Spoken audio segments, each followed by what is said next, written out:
if you're a conservative, this is what you can expect from right-wing media coverage of the DNC event. They are going to try their best to frame the DNC in the most ridiculous terms. It was insanity. They're giving out free abortions. I talked about that already. It's just they're just gonna try to make something out of nothing. Very manipulative, very misleading.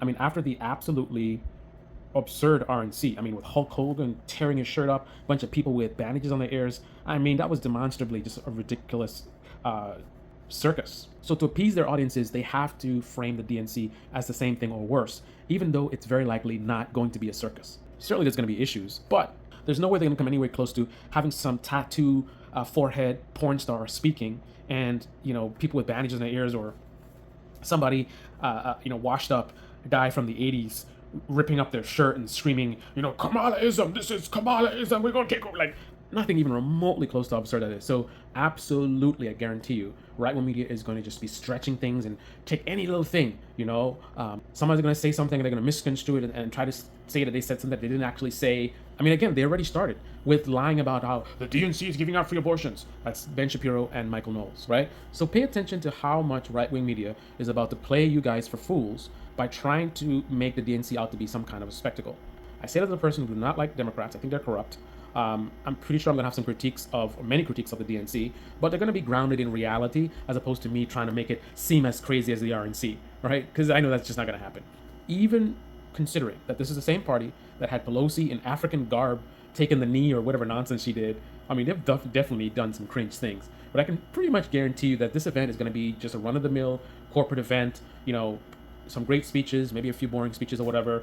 It's going to be positive. It's not going to be over the top. It's just going to be a normal, run-of-the-mill corporate thing. There's not going to be anything super crazy. There's not going to be a Black Lives Matter activist speaking there or somebody super, super cringe. In fact, I think most speakers are going to be very tame, which is why, right-wing media is going to have to try to frame them as, radicals and, Marxists and whatever, right? Because they're not radical, that's not interesting to talk about if you're right-wing media. So you're just going to frame them as such, right? This is a person who one day went to a Black Lives Matter protest or whatever it is. Just pay attention. Don't let them, manipulate you and deceive you with a whole bunch of nonsense. And here's the bottom line. Who cares about the DNC? It's not even that big of a deal.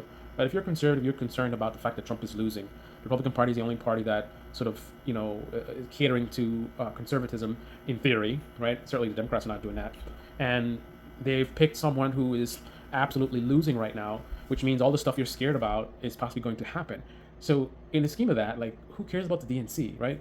Even if it was a circus, and let's talk about getting Trump to stop acting like a fool, which is making the Democrats win. Right? How about we talk about that? How about we take some accountability for, right-wing media for putting the conservatives in this position in the first place by not telling them the truth about Donald Trump, by pandering to MAGA for views and money, and now as a result of their dishonesty, now the Democrats have a good chance of winning, right? But instead of focusing on that, they want to go and try to say a bunch of nonsense, and also just know that the policies that Kamala has been talking about all over the country that left-wing and right-wing media have been ignoring and pretending like she's running on nothing, even though she was saying this stuff for like weeks now.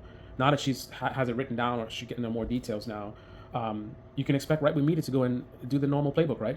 They're going to frame everything as far-right, radical, this is communism, socialism, whatever.